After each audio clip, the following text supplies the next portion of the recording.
Salam sejahtera saudara yang kekasih di dalam nama Tuhan Yesus Kristus.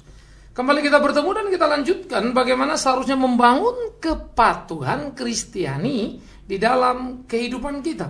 Bacaan kita masih tetap sama di dalam Matius pasal 22 ayat 15 sampai 22. Tetapi poin yang akan kita bacakan dari Matius 22 15 sampai 22, saya akan baca 21 dan 22 saja. Dikatakan begini, jawab mereka, gambar dan tulisan kaisar. Lalu kata Yesus kepada mereka, berikanlah kepada kaisar apa yang wajib kamu berikan kepada kaisar, dan kepada Allah apa yang wajib kamu berikan kepada Allah. Mendengar itu heranlah mereka dan meninggalkan Yesus lalu pergi. Saudaraku, sudah beberapa kali kita membaca ayat atau bagian Matius 22 15 sampai 22 itu. Sudah 2 kali kita baca. Dan kali ini ketiga kita akan coba menyoroti dari ucapan Yesus di dalam apa yang kita pahami sebagai kepatuhan terhadap undang-undang. Nah, ini menjadi sesuatu yang perlu untuk kita pikirkan bersama-sama di dalam kehidupan kita sebagai orang percaya, sehingga kita sungguh-sungguh bisa menjadi orang Kristen yang elegan. Nah, ini penting.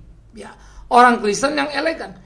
Yesus adalah sebagai juru selamat Mesias. Kalau kita menggambarkan dia pemberita Injil yang pertama, dan dia adalah Injil itu sendiri, begitu ya. Maka bukankah sangat mengagumkan karena ternyata dia memahami berbagai aspek kehidupan. Artinya, kalau saya sebagai pendeta, saya berkewajiban memahami apa itu isu-isu sosial, apa itu isu-isu politik, termasuk tentu isu-isu ekonomi, ekologi, dan lain yang berkutat di sekitar kehidupan kita. Kenapa? Karena saya berkewajiban untuk mempelajari itu untuk bisa berdialog dengan jemaat. Sehingga setiap sudut atau setiap pergumulan-pergumulan yang ada mesti dipahami dalam terminologi teologi Kristiani yang sehat, yang sesuai dengan Alkitab. Sehingga kita tidak menjadi asbun alias asal bunyi, atau kemudian menjadi asal tafsir gitu ya. Sehingga akhirnya semua orang omong seenaknya, padahal kita tidak begitu. Sehingga kekristenan justru menciptakan kebingungan. Nah, di dalam bagian ini menjadi menarik, saudara. Kita sudah berbicara kepatuhan kepada pemerintah, dan pemerintah bisa menjadi tangan Tuhan baik secara negatif dalam penindasan penganiayaan, itu bisa membentuk jemaat Tuhan, maupun secara positif dalam perundang-undangan dan kesejahteraan, ketenangan. Kemudian kita juga sudah berbicara tentang kepatuhan wajib pajak, bagaimana sebetulnya setiap kita adalah di republik kita ini wajib pajak, kita harus membayar pajak lepas dari jumlahnya atau nihilnya, tetapi kita adalah wajib pajak yang berkewajiban untuk menyelesaikan atau memenuhi setiap apa yang menjadi tuntutan terhadap kita. Nah, sekarang aspek ketiga yang kita mau bicarakan adalah kepatuhan terhadap undang-undang. Saudara-saudara, di dalam negara manapun, tiap negara punya undang-undang. Ya, begitu juga dengan negara kita. Kalau kita membaca Alkitab misalnya, kita juga melihat bukan dengan terang bagaimana Alkitab mengatur segala sesuatu sedemikian rupa sehingga diaturlah perundang-undangan terhadap orang-orang Kristen. Sehingga di dalam undang-undang itu bagaimana diatur segala kehidupan bernegara. Bahkan Alkitab pun ada undang-undang yang kita kenal dengan hukum Taurat. Bahkan jauh sejak manusia diciptakan ada undang-undang di mana Tuhan mengatakan jangan makan buah itu. Kalau kau makan kau akan mati. Itu kan jadi undang-undang yang tidak boleh dilanggar, tetapi kemudian dilanggar dan manusia itu jadi mati, terhukum karena pelanggarannya. Maka di republik kita, di dalam kehidupan kita sebagai warga negara, kita mempunyai apa yang disebut undang-undang dasar sebagai undang-undang tertinggi bagi negara kita. Sehingga undang-undang dasar itu yang dibentuk sebagai UUD 45 itu, begitu kan? Tentunya wajib dong untuk kita ketahui, walaupun tentu tidak kita menjadi ahli untuk itu, supaya kita mengetahui apa yang menjadi hak dan kewajiban kita. Nah, di sini menarik, saudara. Kepatuhan terhadap undang-undang di dalam hak dan kewajiban membuat orang Kristen ya berkewajiban untuk memenuhi tiap tuntutan undang-undang dasar di dalam hidupnya sebagai anak bangsa. Sehingga kita harus hidup tertib, hidup sesuai peraturan yang ada, begitu ya. Bagaimana diatur tentang apa yang menjadi kewajiban kita sebagai anak bangsa, ya, yang memiliki kewarganegaraan bangsa Indonesia. Nah, tetapi lepas daripada kewajiban itu, ternyata ada juga hak kita dari undang-undang itu. Misalnya perlindungan terhadap jaminan pendidikan. bahwa semua rakyat Indonesia itu berhak untuk mendapatkan pendidikan dan pemerintah berkewajiban untuk menyelenggarakan pendidikan yang bisa diikuti semua orang. Artinya bukan pendidikan yang kemudian jadi mahal. Kan begitu. Sehingga kalau pemerintah tidak menjalankan apa yang menjadi hak rakyatnya, ya patut dikritisi dong.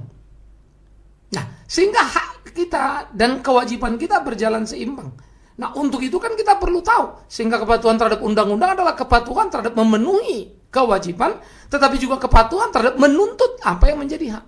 Karena apa? Karena kalau kewajiban saja dijalankan oleh rakyat itu, negara tidak akan maju. Karena negara tidak merasa punya kewajiban untuk bekerja sebagai pemerintah yang baik, kan begitu. Sebaliknya kalau rakyat hanya menuntut haknya saja, tanpa menyadari, apalagi menjalankan kewajiban-kewajibannya, ya itu juga kan gawat. Ya, kita nggak lama lagi juga akan rubuh kan gitu. Sehingga dan kewajiban harus berjalan sama. Sama seperti kewajiban yang hak bagi tiap warga negara untuk memilih agama yang diyakininya. Sehingga mestinya dalam hal itu tidak ada orang yang diganggu dalam beragama. Apalagi itu diatur dalam Pancasila kan. Ketuhanan Yang Maha Esa misalnya. Sehingga semua orang berhak untuk beragama menurut keyakinannya dan berhak membangun tempat ibadah ya untuk dia. Tentu sesuai dengan peraturan lingkungan, ada undang-undang gangguan misalnya ya. Nah, dengan tentu memperhatikan juga hal-hal seperti itu. Nah, sehingga dengan demikian, maka hidup kita di dalam kepatuhan terhadap undang-undang tidak melulu hanya kita membicarakan hak, tapi juga kewajiban. Atau juga tidak melulu kita hanya membicarakan kewajiban, tetapi juga hak. Sehingga elegansi dalam keseimbangan itu dimunculkan, memberikan warna yang baik buat pemerintah kita, yang memberikan arah negara kita, mau kemana kita melangkah. Apakah itu semangatnya sesuai dengan semangat yang sudah digariskan, diamanatkan di dalam undang-undang dasar itu. Ya. Nah, tetapi apa yang di dalam undang-undang dasar tentu akan muncul menjadi satu bagian ke dalam kehidupan sehari-hari, muncul menjadi undang-undang kan begitu ya. Nah, ada undang-undang yang diatur sedemikian rupa. Nah, undang-undang itu kan tidak boleh melawan atau tidak boleh berseberangan dengan undang-undang dasar. Iya dong, sebagai dasar negara kita. Maka semua undang-undang yang dibuat harusnya tunduk kepada apa yang diatur oleh undang-undang dasar. Saudara-saudara, andai kata umpama semua kita menyadari hal itu, semua kita memenuhi hal itu, semua kita bertanggung jawab terhadap hal itu, betapa indahnya negara kita ini. Tidak akan ada undang-undang yang melawan undang-undang dasar, bukan? Sehingga itu kan menjadi semangat dan gairah di dalam kehidupan tiap kita sebagai anak bangsa, dan kita bisa memberikan kontribusi kita. Nah, itu konteksnya orang Kristen. Ya, di bawah undang-undang nanti tentu kalau berbicara tentang eksekutif nanti ada apa yang disebut sebagai keputusan ya. Jadi keputusan menteri atau keputusan presiden, nanti di legislatif ada yang sebut tap-tap yang diatur di sana kan, baik di tap-tap MPR atau lain sebagainya yang diatur di sana ya. Atau kemudian kalau ke tingkat pemerintah daerah tentu ada peraturan perda ya, peraturan daerah yang dikeluarkan oleh pemerintah daerah. Tetapi apapun yang ada itu tidak bisa mengingkari hakikat daripada semangat kita, yaitu Undang-Undang Dasar 45 itu. Sementara falsafah kita dalam hidup dan bersama adalah falsafah dalam kehidupan berpancasila itu, kan begitu. Sehingga agama tentu lebih tinggi dari Pancasila. Tetapi Pancasila adalah yang tertinggi dalam hidup berkebangsaan, bukan beragama. Ya, Pancasila tidak mengurusi agama orang. Tapi justru Pancasila menjamin orang beragama di dalam kerangka ketuhanan yang Maha Esa, sehingga Anda juga tidak perlu alergi terhadap Pancasila. Ya, justru bagaimana kita memahami Pancasila itu dalam semangat hidup kebangsaan yang satu itu, di dalam kebinekaan itu. Nah, jadi saudaraku yang kekasih, yang pertama yang perlu disadari oleh orang-orang Kristen adalah mengetahui apa-apa saja tentunya ya yang menjadi hak dan kewajibannya sebagai warga negara. Nah, jadi saya kira inilah menjadi pentingnya gereja, matanya terbuka untuk melihat berbagai isu yang ada. Dengan tahu hak dan kewajiban itu, maka kita akan juga tahu apa yang sedang terjadi di sekitar kita. Sudah sesuai tidak dengan cita-cita kebangsaan kita? Atau ini jalannya nyelonong gak karu-karuan, kan begitu? Saya pikir ini akan menjadi pemikiran-pemikiran serius kita, saudaraku. Nah, ini yang harus kita jalankan di dalam kehidupan kita. Prinsip pertama yang harus kita sadari sebagai kehidupan Kristiani kita, mengetahui. Ya. Tetapi yang kedua menjadi juga sangat penting adalah tentu menjalani. Kalau saudara tahu tetapi tidak menjalani atau menjalankannya, ya sama saja. Apa gunanya saudara tahu lalu kita duduk di meja berdiskusi atau ke warung kopi berdebat kanan dan kiri sampai nggak berujung pangkal sana begitu ya. Kita bicarakan semua tapi kita sendiri tidak terlibat dalam menjalani. Sama seperti para pejabat yang bilang, ya korupsi itu dosa, awas akhirat misalnya gitu kan. Padahal dia sendiri korupsi. Atau pemuka-pemuka agama yang selalu bilang, ingat Tuhan, lakukan kebenaran. Padahal dia sendiri tidak hidup dalam kebenaran. Pikirkan orang lain, padahal dia sendiri selalu memikirkan dirinya. Bagaimana hidupnya makmur dan bahagia. Ya, jangan jadi hamba uang, padahal dia hambanya uang. Nah, hal-hal yang miris begini tentu menjadi satu otokritik terhadap kehidupan semua kita di dalam berbangsa dan bernegara. Sehingga kita harus menjalani. Nah, penjalanan kita, ya, yang kita lakukan dalam memenuhi panggilan kita sebagai rakyat, nah itu kita ukurkan dengan hati kita sendiri toh. Sebetulnya kamu benar apa tidak dalam menjalani seluruh kehidupan yang memiliki hak dan kewajiban dalam tugas kita sebagai rakyat Indonesia itu. Nah, dengan menjalani itu kalau kita jalankan dengan baik kan tidak ada lagi yang perlu ditakutkan. Maka saya suka Alkitab, kalau kau hidup baik, apa yang perlu kau takutkan? Jangan takut. Kalau kau baik, kecuali kau tidak baik, ya takutlah. Saya suka ayat Alkitab memberikan semacam sentilan-sentilan keras yang mengingatkan kepada tiap orang supaya tahu diri dan tahu menempatkan dirinya. Jadi, di dalam bagian-bagian seperti ini maka kita bisa melihat kepatuhan terhadap undang-undang harus meliputi pengetahuan kita sendiri, dan kepatuhan terhadap undang-undang tentu menjalani undang-undang itu sehingga hidup kita itu menjadi hidup yang tertib. Dan akhirnya kita menyadari betul. Misalnya kan kita punya kewajiban, apa yang sudah kita bicarakan tentang pajak misalnya. Lah kalau kita nggak bayar gimana negara ini mau dibangun, kan begitu. Sehingga dengan membayar pajak berdasarkan ajas kemampuan, berdasarkan income-nya, tentu kita menciptakan keseimbangan untuk hidup bersama. Sehingga yang kaya nggak terlalu kaya, miskin nggak terlalu miskin. Itu juga semangat Alkitab. Maka dalam memberikan dikatakan dalam Alkitab, bukan yang kaya memberi bukan supaya yang miskin jadi kaya atau yang kaya jadi miskin, tapi supaya ada keseimbangan. Menarik ya? Supaya ada keseimbangan. Sehingga ini menjadi bagian penting saya pikir yang perlu disadari oleh orang-orang percaya di dalam kehidupan mereka, yaitu supaya ada keseimbangan. Sehingga hidup itu tidak dalam rangka mencari saya senang, Anda tidak. Nah, itu menjadi salah. Tetapi bagaimana dalam kehidupan itu ada keseimbangan yang bisa dinikmati secara bersama-sama. Nah, saudara-saudara yang dikasihi oleh Tuhan Yesus Kristus, ini menjadi pergumulan-pergumulan serius kita yang perlu untuk kita perhatikan bersama-sama. Betapa kehidupan itu menjadi kehidupan yang menyenangkan bersama dengan Tuhan. Sehingga Anda, saya, kita semua bisa menjalani hidup kita dengan cara yang bertanggung jawab, dengan cara yang memuliakan nama Tuhan kita. Nah, saya pikir ini akan menjadi sesuatu yang yang menyenangkan dalam kehidupan tiap orang percaya. Iya kan? Sehingga dengan demikian kalau kita menjalani hak dan kewajiban kita tadi secara berimbang, maka kita bisa hidup merdeka dimanapun kita ada di bagian republik ini, karena kita tidak melanggar peraturan, kita tidak melanggar undang-undang, kan begitu. Nah, ini yang menjadi penting. Semangat ini harus disadari tiap orang Kristen. Tapi bagaimana kita mau menjalani undang-undang itu, atau undang-undang dasar itu, atau peraturan-peraturan yang ada kalau kita tidak tahu? Jadi tahu itu penting, menjalani itu menjadi penting.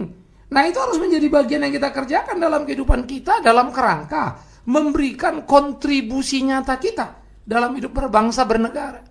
Jadi orang Kristen itu tidak melulu hanya datang ke gereja, haleluya, puji Tuhan, nyanyi doa persembahan, pulang. Lalu tidak hidup bertanggung jawab lagi terhadap hidup berbangsa bernegara. Saudara tidak hadir, tidak bermasyarakat. Kan lucu sekali. Sehingga kehidupan orang Kristen itu kalau mau jujur, sebetulnya hidup kita ini aneh sekali. Minggu kita ke gereja, ya pulang dari situ kita kerja. Tapi kerja kita udah kayak gaya orang dunia. Lalu balik nanti, kalaupun kumpul atau berinteraksi yang paling banyak adalah apa? Persekutuan dan lain-lain. Artinya komunitas yang sama gitu, itu juga. Tapi kita kurang berinteraksi keluar daripada komunitas kita. Kita kurang berbuat keluar untuk apa yang bisa kita garap.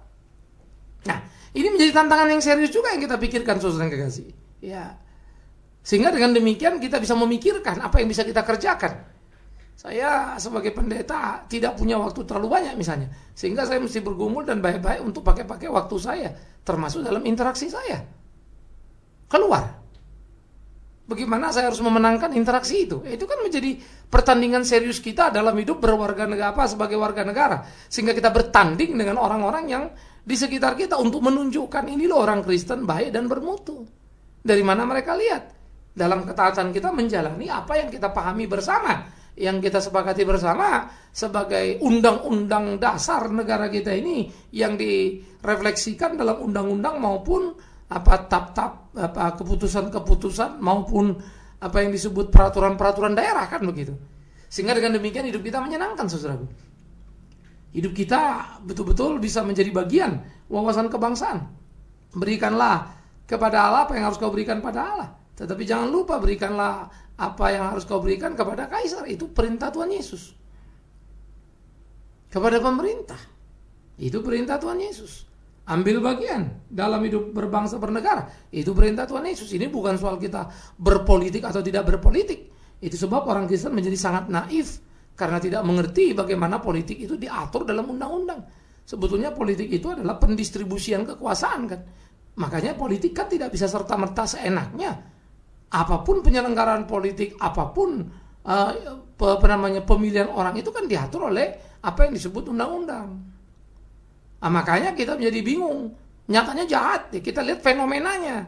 Tapi tidak esensi atau hakikat daripada politik, yaitu pendistribusian kekuasaan sehingga tidak menumpuk pada satu orang. Justru menciptakan satu pemerataan dalam kehidupan kebersamaan. Bagus sekali itu. Karena itu betapa naifnya banyak orang Kristen mengharamkan politik. Karena tidak mengerti. Makanya mengetahui dan menjalani itu jadi penting. Hadir di situ. Itu orang Kristen.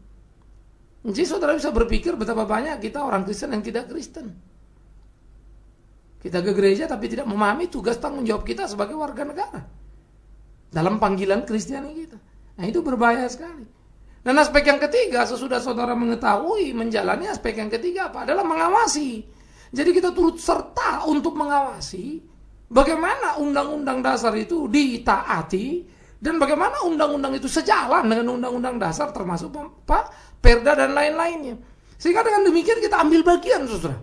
Memberikan masukan-masukan kita terhadap pengawasan kita. Apa yang dijalankan, apa yang dikerjakan. Ya. Saya pikir ini penting.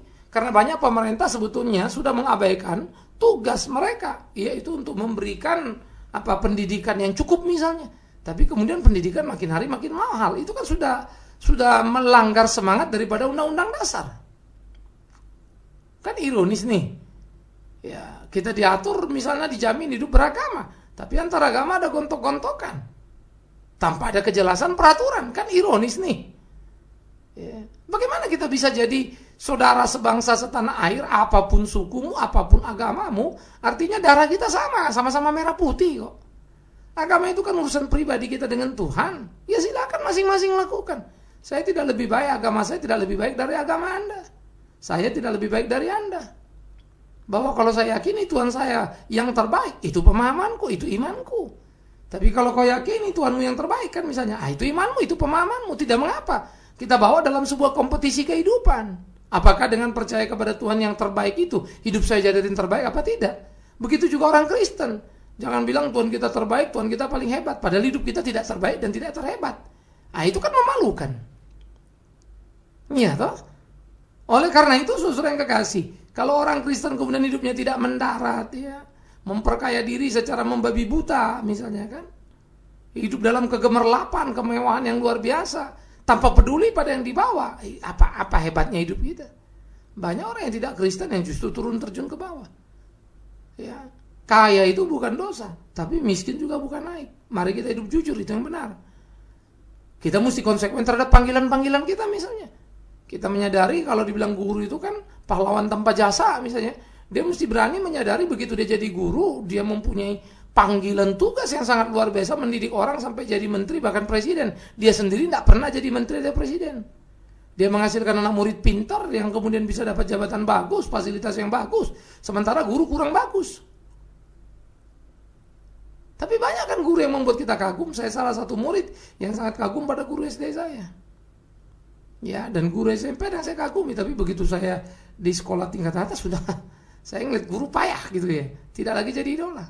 Nah, agak miris ini.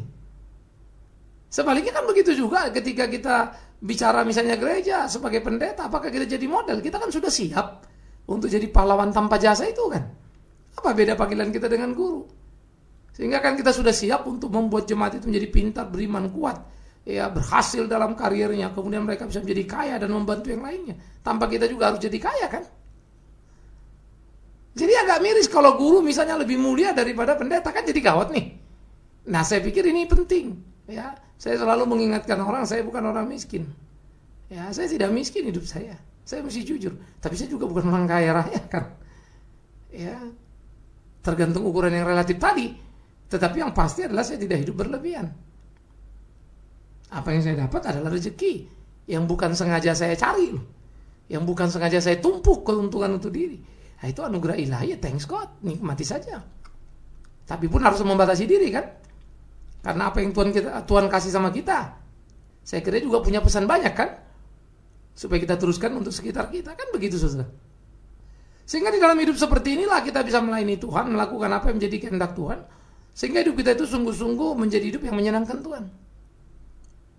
Jadi saya pikir, itulah nikmatnya hidup menjadi orang Kristen yang bertanggung jawab begitu ya. Sehingga hidup kita itu menjadi hidup yang sangat merdeka. Oleh karena itulah saudaraku yang kekasih, kepatuhan Kristiani itu harusnya diwujudkan dalam kepatuhan terhadap undang-undang dalam hidup berbangsa dan bernegara. Sehingga saudara wajib untuk mengetahui, wajib untuk menjalani, wajib untuk mengawasi. Sehingga dengan demikian kita bisa melakukan lakon kita sebagai anak Tuhan dalam hidup berbangsa bernegara. Undang-undang mengaturkan supaya kita jangan saling menghina satu dengan lain, termasuk agama. Ya, dengan falsafah Pancasila kita mesti menghormati. Jadi jangan jealous memaki-maki agama orang lain. Nah, itu juga tidak elegan. Cukup bicarakan kebenaran yang diajarkan oleh iman Kristiani. Ya, biarkan itu beradu dengan kebenaran yang lainnya. Masa kita takut sih kebenaran yang benar itu akan kalah? Ya, kecuali memang hidup Anda tidak benar. Ya, jadi jangan jelek-jelekkan orang lain supaya tampak dirimu bagus, itu tidak baik sekali. Tapi tunjukkanlah mutumu yang bagus dan bertandinglah, itu penting. Sehingga itu menjadi otokritik yang penting bagi orang percaya, bagi orang Kristen. Karena panggilan kita adalah menjadi garam dan terang dunia. Nah, nggak usah dunia gede-gede lah ya. Tentu kita bicara Indonesia. Jangan gede-gede lah. Paling nggak di keluarga, di diri sendiri. Semoga kita menemukan itu. Karena itu marilah kita belajar masuk untuk hidup di dalam kesungguhan kepatuhan kita terhadap undang-undang sebagai kelengkapan hidup kita sebagai seorang percaya. Tuhan memberkati kita. Amin. Mari kita berdoa. Tuhan, kami bersyukur, kami berterima kasih kalau firman-Mu mengingatkan kami akan tugas tanggung jawab kami di tengah-tengah kehidupan berbangsa bernegara ini. Tuhan, tolong Tuhan pimpin kami supaya kami bisa menjalankan tugas kami sesuai dan seturut dengan kehendak Tuhan untuk kemuliaan nama Tuhan, sehingga kami tidak menjadi orang-orang yang mandul dalam hidup berbangsa bernegara, tetapi berkontribusi seutuhnya untuk puji hormat bagi nama Tuhan saja. Terima kasih untuk semuanya, berkati sertai kami, tuntun pimpin kami dalam kehidupan kami sebagai anak bangsa, sehingga kami tahu hidup menghargai satu dengan lainnya dan bagaimana hidup sesuai dengan undang-undang yang ada. Di dalam nama Yesus Kristus Tuhan kami, Juru Selamat penebus dosa kami berdoa, kami bersyukur pada Bapa di dalam sorga. Amin.